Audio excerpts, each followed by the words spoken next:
Hello students, how are you? Welcome in Sanskaram online classes.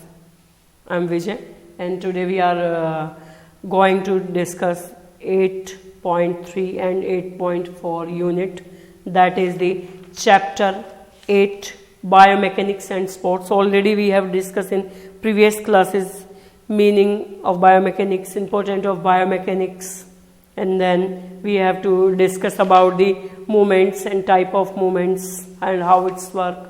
And today, or moreover, we have completed the chapter, and today we have to discuss about the Newton's law of motion and how it's applied in games and sports. And next topic that is the friction. What is friction and how it's work in sports? So first of all, we have to discuss about the Newton law of motion. How many type of Newton laws? So that is three type of Newton laws. First law of motion, that is the law of inertia. Second law of motion, that is the law of acceleration, and third is the law of reaction. These three Newton's law play a very vital role to understand the different situation in games and sports. So let's discuss about the law of inertia. So how it's work and what is law of inertia? This is the first law of motion. See, this is very important to understand. सबसे पहला law जो है हमारा वो क्या है? Law of inertia है. And according to law of motion, we can say a body at rest will remain at rest, and a body in motion then will remain in motion at the same speed and in the same direction unless act on by an external force. यानी जो object है, हम अगर कहें, या body, जिसको body दिया गया है नाम, ये कब तक, ये अगर ये रेस्ट में है तो definitely it will be remain in rest, यानी रेस्ट में ही रहेगी.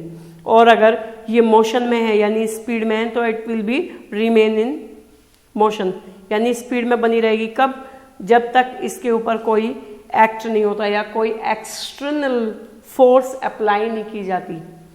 कैसे? For example we can in sports and games, lot of example and lot of activities involved in this activity, and there's many number of great example of first law of motion in the field games and sports, such as like starting in rowing, starting on Roman rings, starting in sprinting events, starting in throwing the shot put, javelin, we can say discus also. So basically often objective, that is particular objective, is in motion. They remain in motion unless something or sometime external force apply to stop it. जब तक इसके ऊपर कोई और force apply नहीं होती, उसको stop करने के लिए, उसको रोकने के लिए दी एक्सटर्नल फोर्स में भी ग्रेविटेशनल फोर्स भी हो सकती है वो, and that is the surface of the playing player sporting area, that is the surface, and a defensive player also, and to breaking action of the sports person body to stop.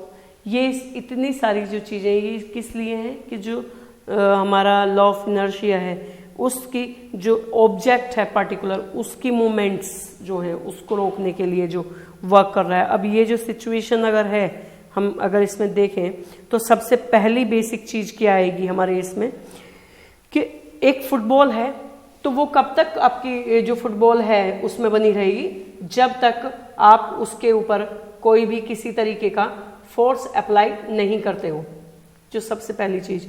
अब जो आपने force apply किया इसमें, तो इस situation में आपके साथ क्या हुआ कि जो बॉल है वो रखी हुई है ऐसे, and if you kick the ball, तो बॉल कहाँ आ गई? स्पीड में आ गई है. अब स्पीड में अगर बॉल आई है तो कैसे? You will kick the ball, आप बॉल किक करोगे तो कैसे? अगर बॉल फ्लाई होके जा रही है तो इस पे कौन सी सबसे पहली जो आपकी वो एक्ट कर रहा है, वर्क कर रहा है जो फोर्स, वो है आपका ग्रेविटेशनल फोर्स। यानी ग्रेविटी एक मोमेंट तक, जब तक आपकी बॉल एयर में ट्रेवल कर रही है उसके बाद नीचे गिरेगी, ग्रेविटेशनल फोर्स आई, वो उसको नीचे अट्रैक्ट कर रही है। नेक्स्ट जो आएगा आपका that is the surface of the playing field. जो प्लेइंग फील्ड का जो सरफेस है दैट विल बी इफेक्टेड। अब नेक्स्ट जो हो सकता है मे बी डिफेंसिव या ऑफेंसिव प्लेयर ऑल्सो देयर, वो उसको कर रहे हैं। या एक हो सकता है to just break down the action, means they just stop the ball, to just change the direction, so many things. तो ये क्या हुआ, ये जब तक उस ऑब्जेक्ट के ऊपर कोई एक अनदर फोर्स अप्लाई नहीं हुई, एक्सटर्नल फोर्स अप्लाई नहीं हुई, तब तक उसमें चेंज नहीं हुआ है। तो यानी वो एक्टिव नहीं हुई है या फिर वो उसको डीएक्टिव किया गया, उसकी स्पीड को कम किया गया है। This is the law of inertia. Now next the law of acceleration. This is the second law of motion, and in this law a change in the law of reaction of an object is directly to just force providing to just applying the mass and one, so producing and inversely proportional to its mass। तो सबसे पहली basic चीज इसमें क्या आई कि if two equivalent force are applied on object and these object like equal mass, सबसे पहली चीज है कि जो इसमें एक बोल रहा है वो चीज कि two unequal force and are applied on object of equal mass, the object that has greater force apply will move fastly, यानी तेज चलेगा। सबसे पहली जो चीज आई है, वैसे भी हम क्या करते हैं, एक्सीलेट यानी एक्सेलरेशन की बात कर रहे हैं तो हम एक्सीलेटर की बात कर रहे हैं, स्पीड की बात कर रहे हैं। जो एक्सेलरेशन है दैट इज द स्पीड, सबसे जो बेसिक चीज आई है। तो just apply the force on that particular different mass।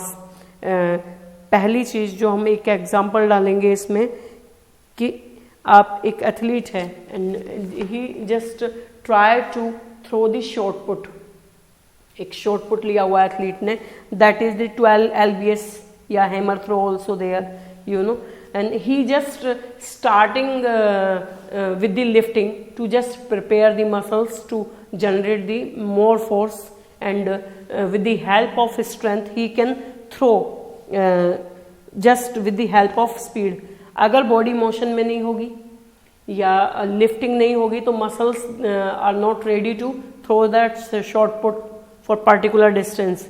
तो अब यहाँ क्या हुआ, यानी मसल्स को स्पीड प्रोवाइड की जा रही है, किसकी हेल्प से, लिफ्टिंग की स्पीड से। और जितनी ज़्यादा आपकी क्विक लिफ्टिंग होगी उतनी ही आपकी मसल्स ज़्यादा एक्टिव होंगी और वो उतनी ही स्पीड प्रोड्यूस करेंगी, जो आपकी प्रोपोर्शनल फोर्स मास जो उस पर अप्लाई कर रहे हो कहीं ना कहीं, और उसकी हेल्प से जितनी मसल एक्टिव होंगी उतना ही आपका डिस्टेंस कवर भी होगा उसमें। ये चीज़ है। दूसरा, अगर यही चीज़ आ जाए कि आपने उस 12 lbs शॉर्ट पुट के बजाय आपने 16 lbs शॉर्ट पुट लिया, now what is the change, now athlete required more force to throw that particular shot put. अब एथलीट को यहाँ ज्यादा जरूरत है किस चीज की, उस शॉर्ट पुट को थ्रो करने के लिए हमें फोर्स की रिक्वायरमेंट है ज्यादा, because now weight increasing compare to last time, जो पिछली बार था 12 lbs था। ऐसे ही चीज है, अगर हम इसको और सिंपल में समझें, जैसे like football players can be slow down the football and stop और to just receiving, and the direction of that ball या player depend upon that how much speed they can be apply on ball for which direction. सबसे पहली चीज, यानी ball आई, player ने ball को slow down किया सबसे पहले, किस लिए, दो काम कर रहा है। एक तो उस बॉल को उसको डायरेक्शन चेंज करना है, another he will B apply more force. अब अगर बॉल मोशन में है पहले से ही और उसने उसमें और किक कर दिया, तो डायरेक्शन जो जिस डायरेक्शन में जहां वो उस बॉल को पास करना चाहता है, पहुंचाना चाहता है, तो वो पॉसिबल नहीं है। तो इट्स बेटर कि he will be slow down, then he can change the direction with the more speed और मोर फोर्स। तो ये आपका एक्सेलरेशन है। Now another is the second law of reaction.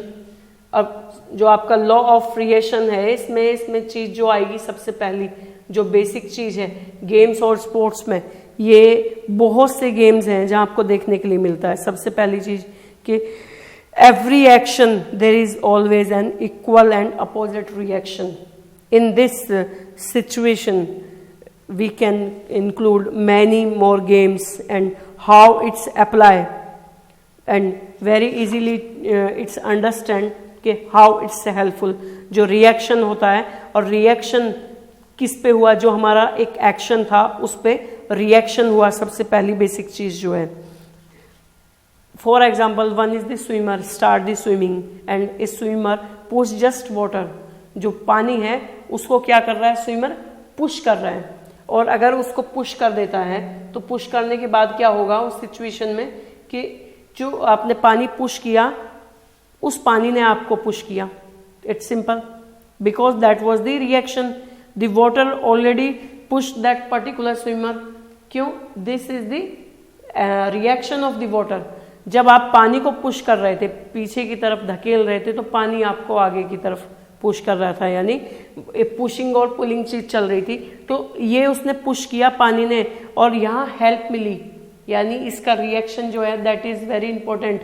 जो पानी एथलीट ने स्विमर ने पुश किया, वैसे ही पानी ने स्विमर को आगे पुश किया, then it will be very much helpful to increasing the speed. This is the law of reaction. Now another point we can discuss like dribbling in basketball. If the basketball player start the dribbling, then he is just apply the force on the ball and the ball strike with the floor, and that same force ball again come back, because floor also apply the equal force on the ball. जो floor है उसका reaction क्या है, same force जो है वो floor की side से जब बॉल ने स्ट्राइक किया फ्लोर पे, तो उसका रिएक्शन हुआ कि सेम स्पीड से जो बॉल है वो वापस उसके पास आएगी, ऊपर बाउंस करेगी बॉल। इट्स मीन, तो this is also a very great example of the law of reaction. And third we also discuss that is related to shooting. You know, people just using the gun. In shooting, when a gun or pistol fire, the bullet move forward. जो ball जो उसकी bullet है वो कहाँ आगे की तरफ जाएगी, and the gun or pistol just jerk the back side. जो आपकी पिस्टल है या गन है या we can say rifle, that will be give the jerk at the back side because that is the reaction. जब bullet आगे निकली आगे की तरफ फोर्स से जाती है, तो उसका जो रिएक्शन होगा that will be change in the jerk. वो चेंज हो जाता है जर्क में और पीछे की तरफ पुश होता है। तो ये हुआ आपका रिएक्शन। और if we can not give the support to that particular weapon, तो वो हाथ से गिर भी सकता है। तो we just give the whenever using the rifle, तो राइफल में यूज करने में जब भी यूज करते तो क्या करते, शोल्डर लगाते हैं गन या राइफल के पास। तो शोल्डर लगने से क्या होता है कि जो जर्क आता है, shoulder can bear that jerk very easily. That will also apply the third law of reaction. तो these laws work in this manner and player know very well कि how to it's understand the things and how it's utilized in games and sports to just increasing the result or enhancing the bar of the games and sports. So students, now we just discussed the second topic of this chapter, that is the friction and sports. And friction, what is friction and how it's work and how many type of friction, and the next that is the advantage and disadvantage of friction. तो तो सबसे पहले we have to understand the what is friction. Friction, a body is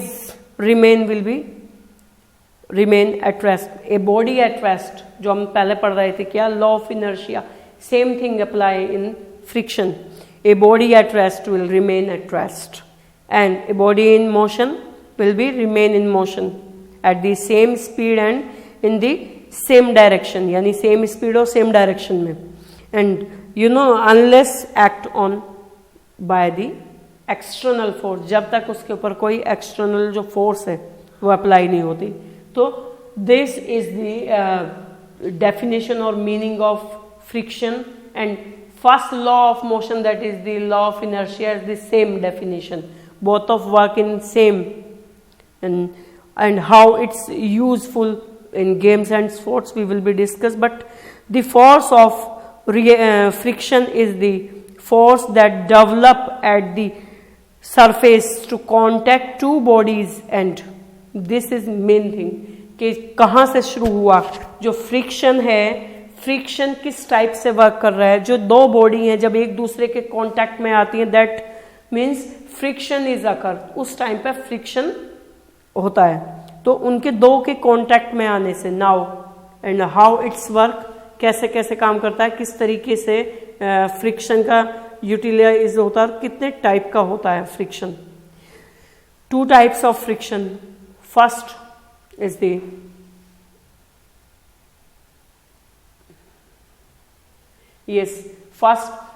static friction, first type, and another is the dynamic friction.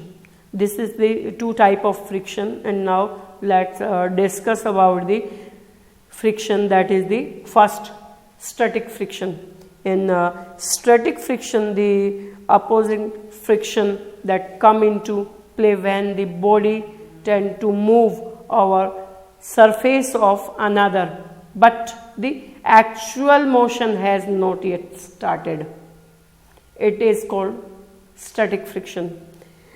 एक और चीज है जो static friction basically क्या है, एक जगह होल्ड किया हुआ है, रुका हुआ है, means there is no motion, यानी उसके अंदर कोई मोशन नहीं है, कोई मूवमेंट नहीं है. एक बॉक्स है, ये एक बॉक्स जो एक पर्टिकुलर अपनी जगह रखा हुआ है. When if we can apply the force, we can push that particular box one place to another, then it will be shift by the help of force.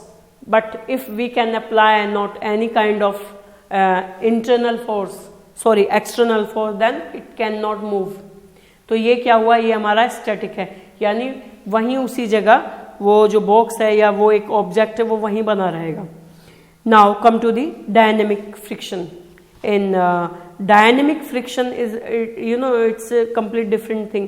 Dynamic friction is the opposing force that come into the play when one body is actually moving over the surface.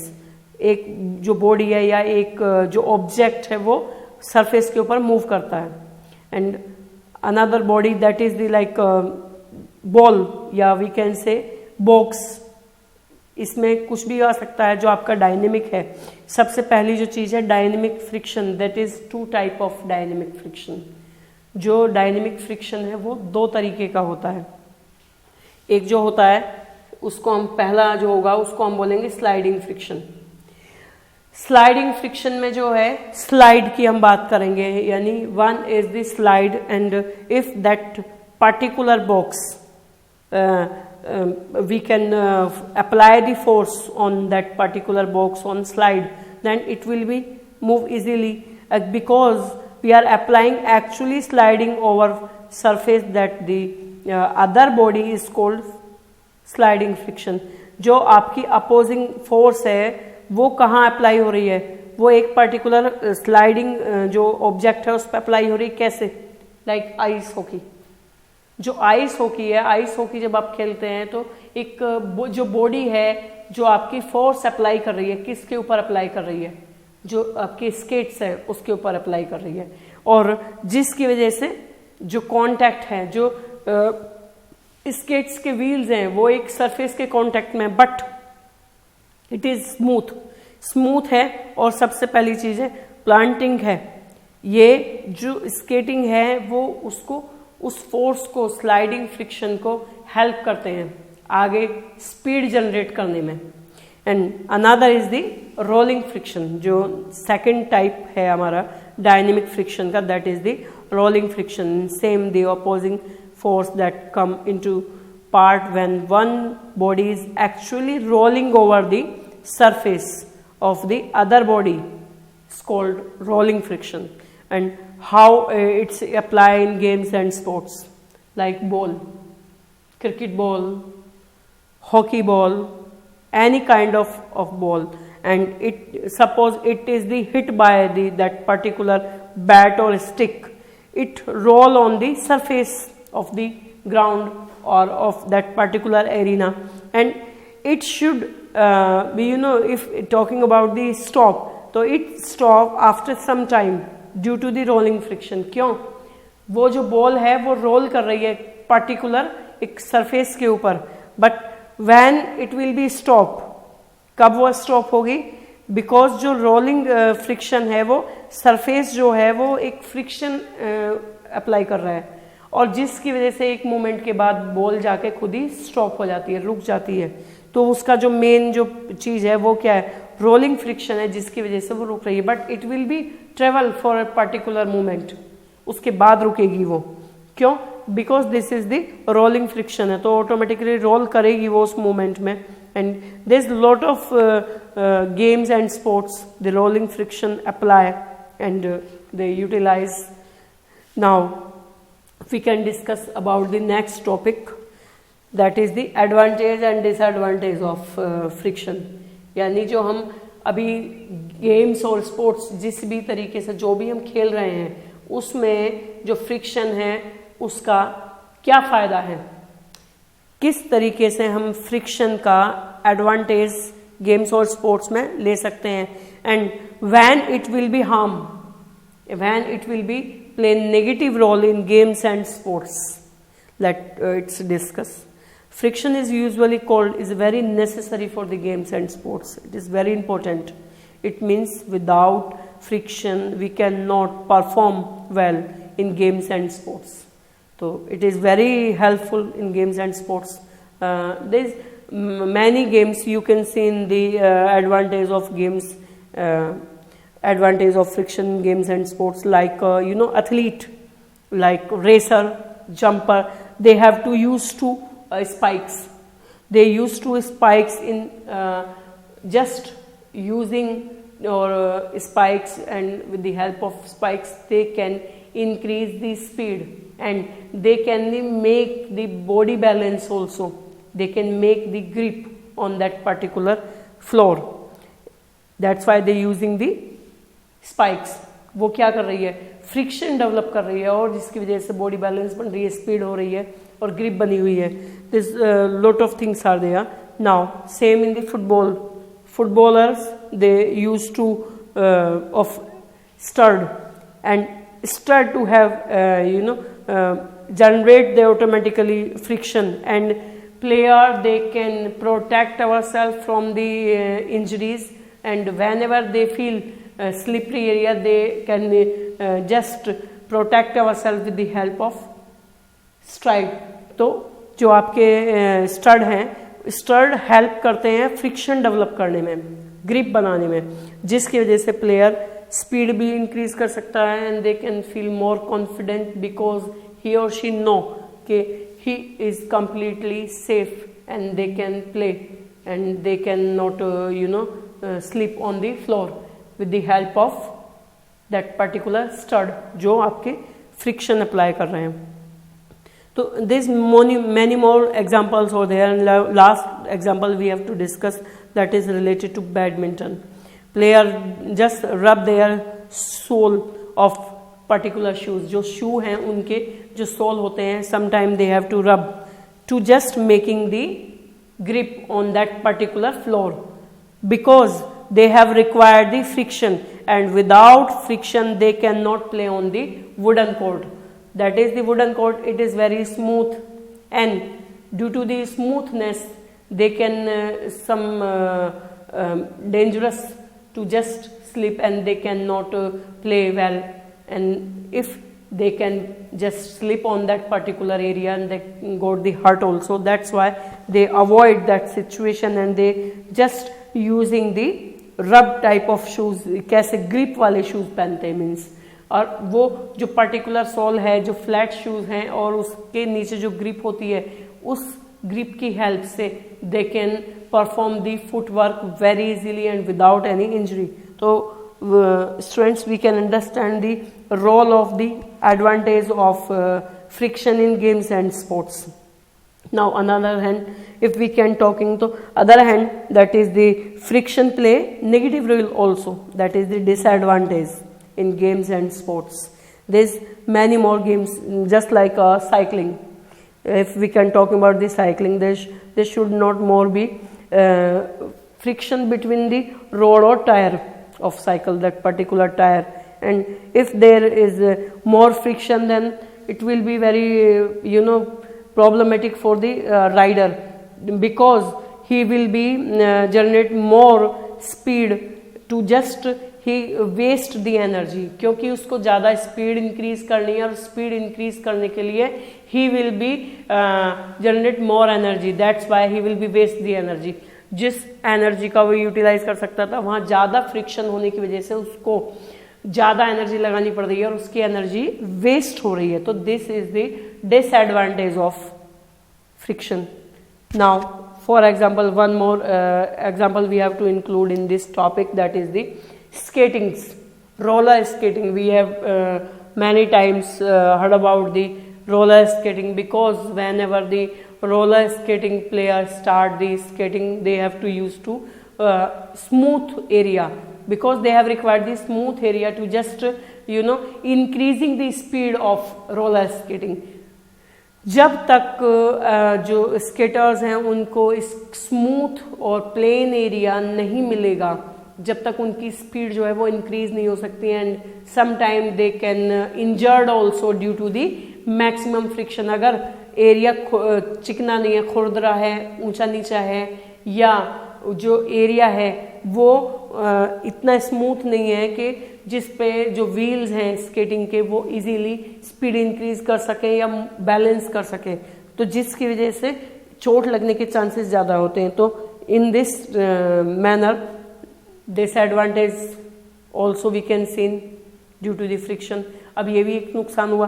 तो there is many more games to play negative role by the friction, and we cannot utilize that particular friction, because sometime we have to require less friction in particular activities to perform better in games and sports.